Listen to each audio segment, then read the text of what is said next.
ଆଜି ଏ ଅବୁଝ ମନ ସାତ ଜନ୍ମ ନୁହେଁ ଶହେ ଜନ୍ମକୁ ରହିଥିବି ସାଜି ତୋ ପୁନି ଜହ୍ନର ଯଦି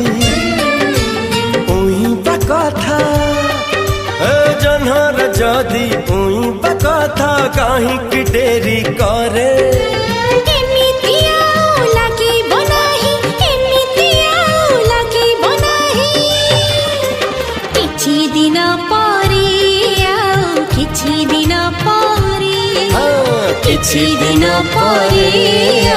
କିଛି ଦିନ ପରେ